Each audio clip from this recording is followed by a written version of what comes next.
Assalamualaikum warahmatullahi wabarakatuh. Sekarang kita coba belajar membaca kitab Risalatul Mu'awanah halaman kelima, halaman 5 tentang muraqabah di dalam paling bawah. Bismillahirrahmanirrahim. Alhamdulillahirabbil alamin wassalatu wassalamu ala sayyidina Muhammadin wa ala alihi wa sahbihi ajma'in. Amma ba'd. Faslun wa 'alaika ya akhi bi muraqabatillahi ta'ala. Hendaklah engkau wahai saudaraku bi muraqabatillah, senantiasa memperhatikan Allah Subhanahu wa taala, fi harakatika, dalam segala gerak-gerikmu, wasakanatika, dalam segala diammu, walahadhatika, dalam segala momenmu, wa tarafatika, dalam segala kerdipan matamu, wa khataratika, dalam segala goresan pikiranmu, wa iradatika, dalam segala kehendakmu, wa sairi halatika, dan dalam segala kondisimu. Musannif pengarang kitab Syed Abdullah Al-Haddad, beliau mengajak kita untuk senantiasa muraqabah kepada Allah, memperhatikan Allah, memperhatikan kehadiran Allah Subhanahu wa taala dalam segala gerak kita, diam kita, momen-momen tertentu yang cuma ada sebentar itu. Kemudian dalam segala kerdipan mata kita, dalam segala pikiran kita, kehendak kita, dalam segala kondisi kita, hendaklah senantiasa muraqabah kepada Allah, memperhatikan, sadar betul bahwa Allah senantiasa memantau kita. Wastash'ir qurbahu minka, dan rasakan olehmu akan kedekatannya Allah dari dirimu. Rasakan dengan perasaan bahwa Allah betapa dekatnya dengan diri kita. Wa'lam annahu nadhirun ilaika wa muttali'un 'alaika, la yakhfa 'alaihi minka khafiyah. Wa'lam, yakinilah, annahu, bahwa sungguhnya Allah, nadhirun ilaika, senantiasa memperhatikanmu, wa muttali'un 'alaika, senantiasa melihat, mengetahui keadaanmu. La yakhfa 'alaihi minka khafiyah, tidak tersembunyi kepada Allah dari dirimu oleh sesuatu apapun yang tersembunyi. Kita harus yakin benar bahwa Allah senantiasa melihat dan memperhatikan kita. Tidak ada apapun yang tersembunyi dari Allah Subhanahu wa taala. Wa ma ya'dubu an rabbika min misqali dzarratin fil ardi wala fis sama. Tidak ada yang terhalang dari Rabbmu dari sebesar biji sawi pun yang ada dalam bumi dan dalam langit. Intinya nggak ada apapun, sekecil apapun, bahkan pikiran kita pun tidak ada yang terhalang dari Allah. Allah mengetahui semuanya. Wa in tajhar bil qawli fa innahu ya'lamu sirra wa akhfa. Ini ayat Quran. Wa in tajhar bil qawli, jika engkau membesarkan suaramu dengan perkataan, fa innahu ya'lamu sirra, sesungguhnya Allah itu mengetahui yang sir, wa akhfa, dan yang lebih tersembunyi dari sir.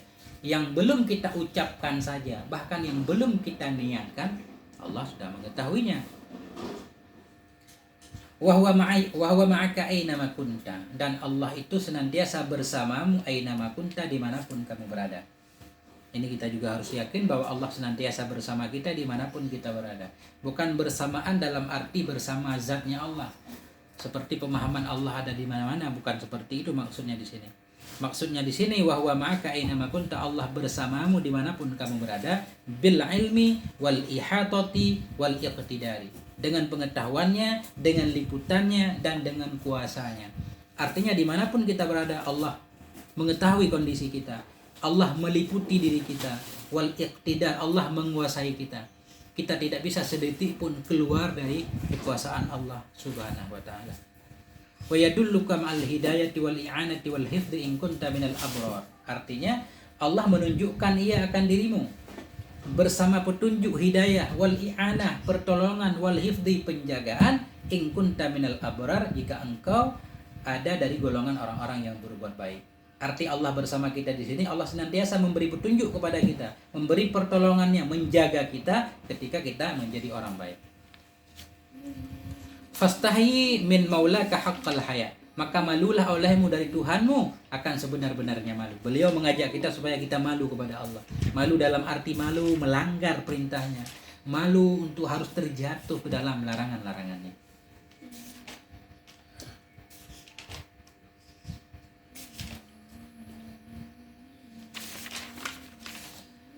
Wajtahid alla yaraka haitsu nahaka.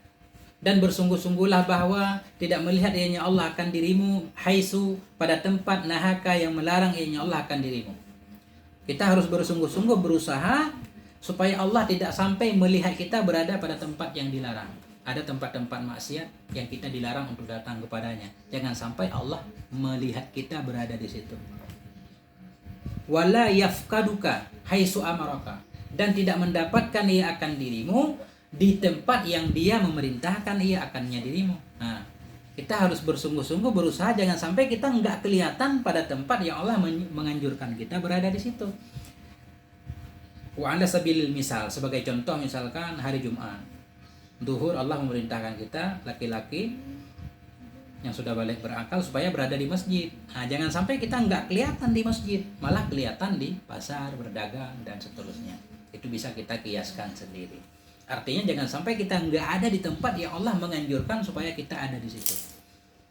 Ini semacam para santri misalkan atau siswa jam belajar nggak ada di kelas, mestinya harus ada di kelas. Ini malah ada di kantin, ngopi, jajan, ngerokok dan sebagainya. Dia pasti akan sangat malu sekali bila ketemu dengan kepala sekolah atau gurunya yang melihatnya. Wa'buduhu ka'annaka tarahu fa illam takun tarahu fa innahu yaraka. Dan sembah olehmu akannya Tuhan seolah-olah engkau itu melihat akannya. Fa illam takun, maka jika tidaklah engkau itu tarahu, engkau lihat akannya Allah, fa innahu yaraka, maka sesungguhnya Allah itu melihat ia akan engkau. Ini masih tentang muraqabah. Muraqabah, kalau kita tidak bisa melihat Allah dengan nyata dengan mata kepala, memang sesuatu yang tidak mungkin. Maka yakinilah bahwa Allah itu senantiasa melihat kita, memperhatikan, mengetahui segala tingkah laku kita. Bila rasa itu senantiasa ada dalam diri kita, insya Allah kita akan selamat, nggak bakal terjatuh dalam hal-hal yang dilarangnya. Wa mata ra'aita min nafsika takasulan an ta'atihi. Dan bila ra'aita, dan manakala engkau melihat min nafsika dari dirimu, takasulan rasa malas, an ta'atihi dari taat kepadanya Allah, au mailan ila maksiyatihi, atau ada kecenderungan kepada maksiatnya Allah, fatakirha, maka ingatkan olehmu akan dirinya, akan dirimu, bi annallaha yasma'uka, wa sungguh Allah Subhanahu wa taala senantiasa mendengar ia akan dirimu, wa yaraka, melihat ia akan dirimu, wa ya'lamu sirraka wa najwaka, mengetahui ianya Allah akan sirmu, rahasiamu, dan akan bisik-bisikmu. Ini ceritanya manakala kita merasakan rasa malas yang sangat sekali, malas beribadah. Kadang sholat aja berat bangun subuh, berat untuk sholat duhur, pokoknya berat banget untuk melakukan ketaatan. Atau malah kita merasa lebih cenderung kepada maksiat, senantiasa hati kita kepengen maksiat, kepengen melanggar, kepengen hal-hal yang aneh-aneh.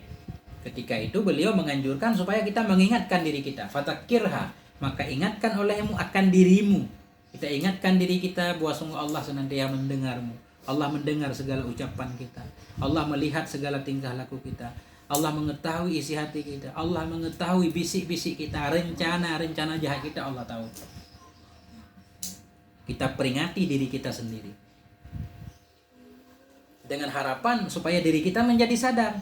Fa illam yufidha hadzal dzikru likusuri ma'rifatiha bi jalalillahi ta'ala fadhkur laha. Bila tidak memberi faedah akannya dirimu oleh ini peringatan, bila peringatan tadi kita peringatkan, kita bisikkan ke diri kita, peringatan bahwa Allah sangat tahu segala tingkah laku kita, namun belum memberi manfaat, belum berpengaruh. Likusuri ma'rifatiha. Kenapa tidak berpengaruh? Karena sangat terbatas sekali ma'rifahnya diri tadi dengan kemuliaan Allah. Karena kita rata-rata nggak kenal Allah. Kalau kita kenal Allah nggak mungkin maksiat kepadanya. Jadi walaupun kita udah memberi peringatan kepada jiwa kita, masih dia kadang belum sadar juga karena terbatasnya pengetahuan kita terhadap Allah. Ketika itu fazkur laha, maka ingatkan olehmu atau sebutkan olehmu baginya nafsumu. Kita tambah lagi dosis peringatannya. Fazkur laha, maka sebutkan olehmu baginya jiwamu. Makanal malakainil karimainil ladzaini yaktubanil hasanati wassayyi'at. Ingatkan olehmu akan kepada dirimu kedudukan dua malaikat yang mulia yang senantiasa menulis oleh keduanya akan kebaikan dan keburukan.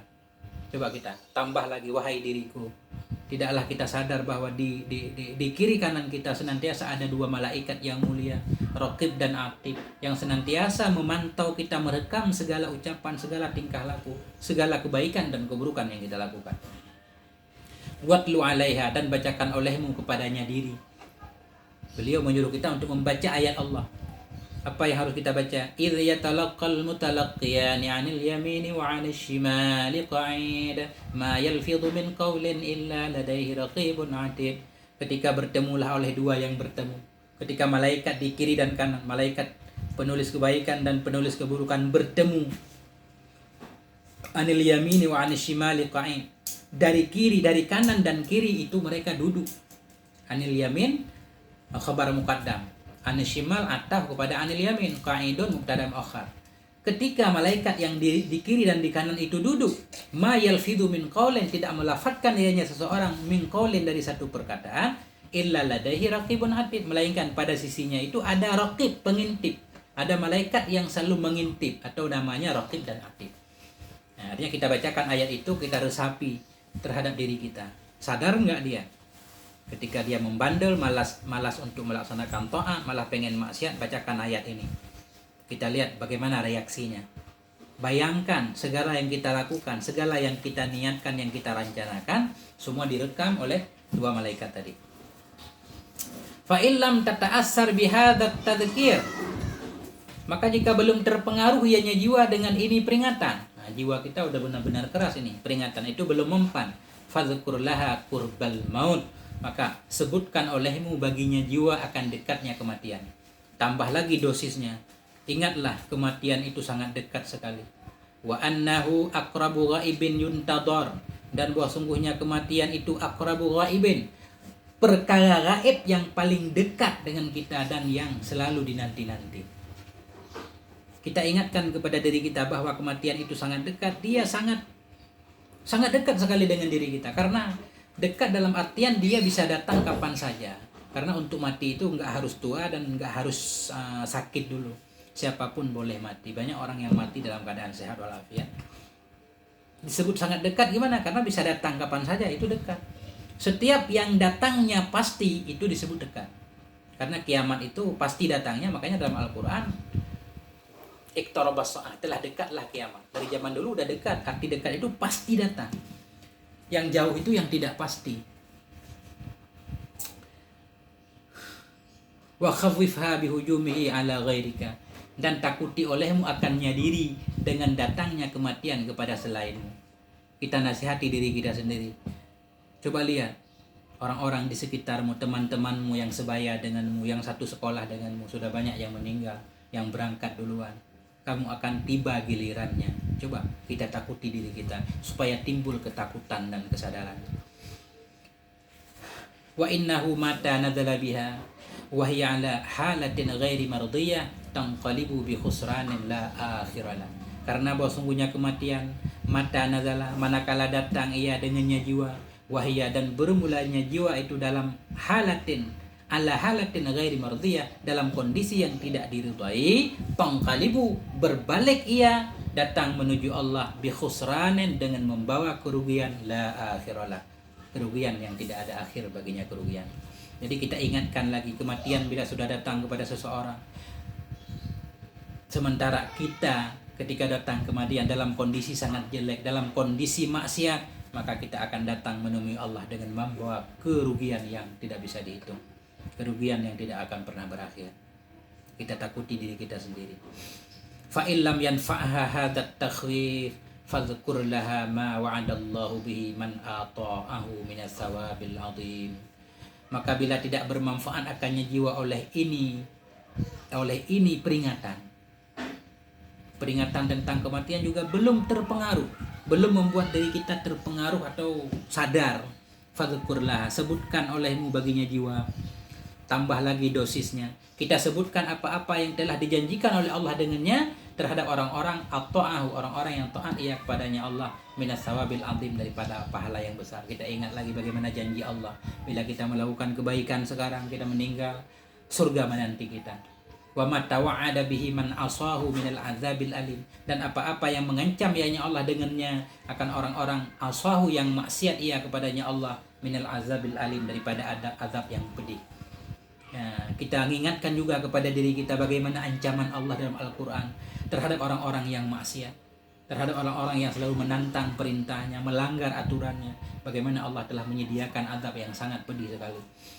Wa qul laha ya nafs, dan katakan olehmu baginya jiwamu, ya nafs, wahai jiwa, ma ba'dal mauti min musta'tabin, tidak adalah sesudah kematian itu sabit daripada musta'tab, daripada tempat untuk mencari keridhaan. Musta'tab mustarda, mencari keridhaan.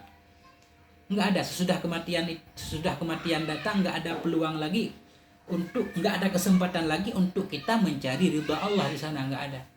Wa ma ba'dad dunya min darin illal jannata awinna, dan tidaklah sesudah dunia daripada negeri kecuali surga dan neraka. Tidaklah sesudah dunia daripada rumah atau negeri kecuali surga dan neraka. Sesudah dunia ini tidak ada tempat melainkan dua tempat. Pilihannya enggak banyak, A dan B. Kalau bukan surga, ya neraka. Maka sekaranglah kesempatan untuk memilih. Fakhtari li nafsika in syi'ta ta'atan takunu aqibatuhal fawza war ridwana wal khuluda fi fasihil jinan. Fakhtari li nafsik. Nah, ini masih kita katakan kepada diri kita sendiri. Maka pilih olehmu li nafsika, bagi dirimu, in syi'ta, jika engkau mau. Pilihlah olehmu untuk dirimu ta'atan, satu ketaatan, takunu aqibatuha, yang akan adalah akibatnya ketaatan itu al-fawda, mendapatkan kemenangan, wal ridwana, keridhaan Allah, wal khuluda, dan keabadian, fi fasihil jinan, dalam surga, wan nadhra ila wajhillahil karimil mannan, dan bisa melihat kepada wajah Allah yang maha karim. Wahai diri, kita katakan kepada diri kita, jika engkau mau, engkau bisa memilih ketaatan. Sesudah dunia tidak ada tempat kecuali surga dan neraka. Wahai jiwa, sekarang masih ada kesempatan. Jika engkau mau, pilihlah ketaatan, di mana akibat dari taat itu bisa membuatmu beruntung, membuatmu mendapatkan ridha Allah. Engkau akan kekal abadi di dalam surganya. Wa in syi'ta ma'siyatan yakunu akhiruhal khizya wal hawan.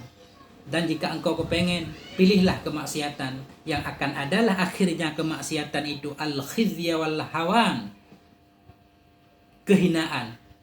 Khizya wal hawan, yang akan adalah akhirnya maksiat itu kehinaan. Wasukhta, dan kemarahan Allah. Wal hirman, dan Allah haramkan diri kita dari surganya. Wal habsa baina tabaqatin niran, dan kita akan ditawan di antara lubang-lubang neraka. Kita ingatkan lagi diri kita, bila engkau tidak mau pilih ketaatan, pilihlah maksiat. Akhirnya maksiat akan membawamu kepada kehinaan yang abadi, kemarahan Tuhan, diharamkan dari nikmat surganya. Engkau akan ditahan dalam penjara neraka. Fa'alij nafsaka bihadzal azkari an taqa'udiha 'anit ta'ah wa rukuniha ilal ma'siyah. Fa'alij, maka obati olehmu akan dirimu dengan ini peringatan, bihadzal azkar. Obati olehmu akan dirimu dengan ini peringatan, antaqa'udiha, daripada malasnya, anit ta'ah, daripada ta'at kepada Allah, warukuniha, dan cenderungnya dirimu fil ma'siyah, dalam ilal ma'siyah, kepada maksiat. Nah, ini obat. Jadi beliau menyuruh kita untuk mengobati diri kita dengan peringatan-peringatan di atas. Mulai dari memperingati Allah tahu segala kondisi kita, di kiri kanan kita ada malaikat yang senantiasa memperhatikan kita. Kita mau diperingati lagi dengan kematian yang bisa datang kapan saja, dan seterusnya. Ini merupakan peringatan-peringatan, memperingati diri kita jangan sampai dia malas dari melaksanakan ketaatan dan malah cenderung kepada maksiat. Fa innaha minal adawiyatin nafi'ah li amradil qulub. Karena bahwa sungguh ini peringatan itu merupakan sebahagian dari obat-obat yang bermanfaat sekali bagi amradil qulub, bagi penyakit-penyakit hati. Kemudian, manakala kita sudah memberi peringatan, kita bisikkan kepada diri kita sendiri, summa innahu inistasara min qalbika indastish'arika annallaha yaraka haya'un yamna'uka.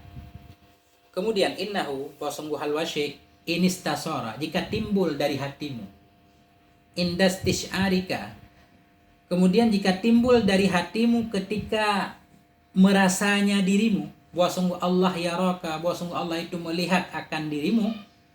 Oleh apa timbul? Hayaun. Hayaun ini fa'il istasara.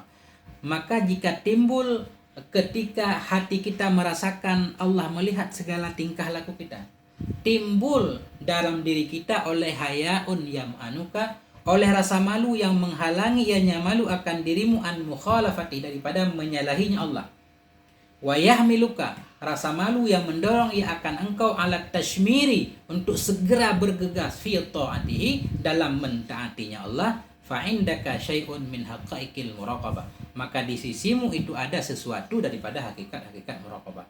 Sesudah kita membisikkan ke hati, memberi peringatan yang berulang-ulang tadi, kemudian ketika kita menyadari bahwa memang Allah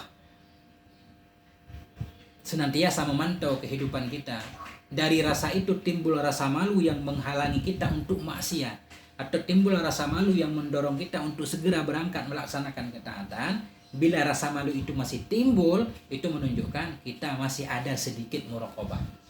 Masih ada sedikit muraqabah dalam diri kita. Wa'lam annal muraqabah min asyrafil maqamat wa arfa'il manazil wa 'ala darajat. Ketahui olehmu bahwa sungguh muraqabah itu sebahagian dari makam-makam yang mulia, wa arfa'il manazil, merupakan manzilah, pangkat-pangkat yang tinggi, wa 'ala darajat, dan derajat-derajat yang tinggi. Jadi dalam istilah suluk tasawuf itu ada makam tahapan-tahapan, semacam tawakal, makam sobar. Jadi makam muraqabah ini merupakan makam yang sangat luar biasa sekali, makam tinggi. Wahia maqamul ihsanil musyari ilahi biqaulihi alaihi salatu wasalam. Dan dianya muraqabah itu makam ihsan yang diisyarahkan akan dianya kepadanya makam ihsan dengan sabdanya Nabi alaihi salatu wasalam. Ini makam muraqabah ini makam ihsan yang dimaksud dalam hadis Nabi. Al ihsan an ta'budallah ka'annaka tarahu fa in lam takun tarahu fa innahu yaraka. Bermula ihsan itu bahwa engkau beribadah kepada Allah seolah-olah engkau melihat akannya Allah. Fa illam takun tarahu, maka jika tidak adalah engkau itu bisa melihat akannya Allah, fa innahu yaraka, maka bahwa sungguhnya Allah itu melihat ia akan dirimu. Jadi ihsan di sini itulah muraqabah. Wa kullu ahadin minal mu'minina yu'minu bi anna Allah la yakhfa 'alaihi syai'un fil ardi wala fis sama'. Dan bermula setiap orang dari orang beriman itu percaya bahwa sungguh Allah itu la yakhfa, tidak tersembunyi kepadanya Allah, syai'un oleh sesuatu fil ardi dalam langit, wala fis sama, dan dalam bumi. Wa ya'lamu anna Allah ma'ahu aina ma kana, dan tahu ianya orang mukmin bahwa sungguh Allah itu bersamanya aina ma kana, dimanapun dia berada. La yakhfa 'alaihi syai'un min harakatihi wa sakanatihi, dan tidak tersembunyi kepadanya Allah oleh sesuatu dari gerakannya dan oleh diamnya. Jadi setiap orang mukmin pada dasarnya tahu dan percaya bahwa tidak ada yang tersembunyi dari Allah. Semua yang ada di bumi ini dan di langit semuanya Allah mengetahui. Allah selalu memantau kita dimanapun kita berada. Tidak ada yang tersembunyi dari Allah. Semua orang tahu itu. Cuma masalahnya rasa itu nggak mau hadir dalam hati. Tahu hanya sekedar pengetahuan yang ada di pikiran kita. Allah Maha mengetahui, Allah Maha melihat. Semua kita hafal. Tapi ketika rasa itu kita pertahankan dalam hati, itu yang tidak bisa. Tapi ketika kita bisa mempertahankan rasa bahwa Allah senantiasa memantau kita dalam hati kita, rasa itu selalu ada dalam diri kita, insya Allah kita nggak akan terjatuh dalam maksiat. Namun untuk rasa itulah yang susah. Nah, itulah muraqabah. Rasa itu namanya muraqabah.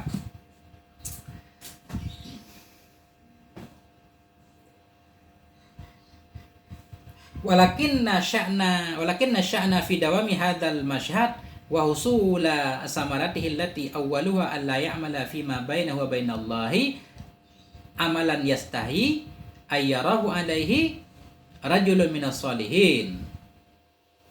Walakinna sya'na fi dawami hadzal masyhad, tetapinya masalah itu pada tetap ini masyhad tadi. Yang jadi masalah itu, semua orang meyakini Allah itu Maha melihat. Namun yang jadi masalah itu pada tetapnya ini rasa dalam hati kita, itu yang tidak bisa.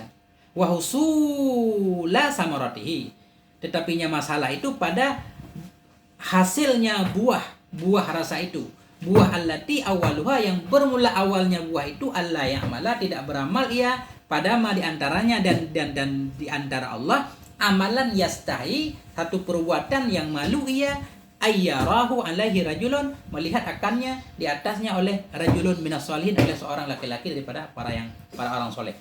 Tapi yang susah itu yaitu mendawamkan, menetapkan rasa diperhatikan oleh Allah dalam hati. Dan yang paling susah itu mendapatkan buah, yaitu rasa malu tadi, di mana dengan rasa malu itu menyebabkan kita tidak akan melakukan satu perbuatan. Yang perbuatan itu andaikan dilihat oleh manusia saja kita malu.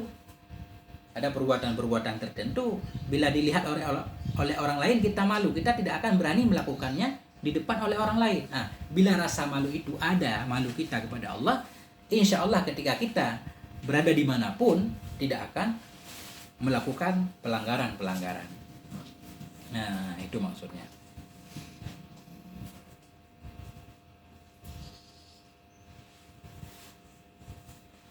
Wahaza azizun, bermula ini itu langka. Jadi mempertahankan rasa malu itu susah.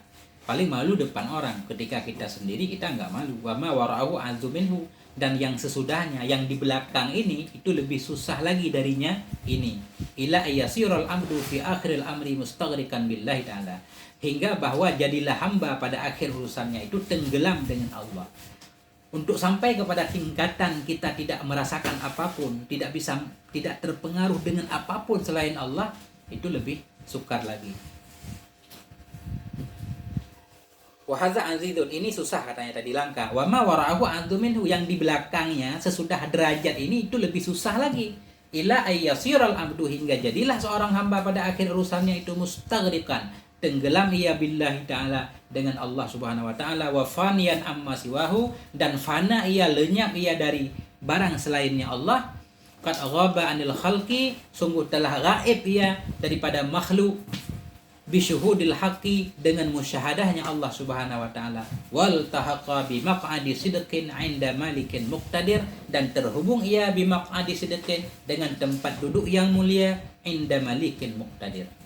Ini ayat Al-Quran surat Qaf ayat 55 ini. Coba nanti dilihat tafsirnya sendiri. Tafsir maksud maq'adi sidqin di sini tempat duduk kejujuran, ini surga, tempatnya orang-orang yang benar, yang di dalamnya tidak ada lagha, tidak ada ucapan kebohongan dan seterusnya, yang dipersiapkan oleh Allah Subhanahu wa taala untuk orang hamba-hambanya yang soleh. Sampai di sini. Terima kasih. Ya, kritik dan saran senantiasa dinantikan. Billahi taufiq wal hidayah. Assalamualaikum warahmatullahi wabarakatuh.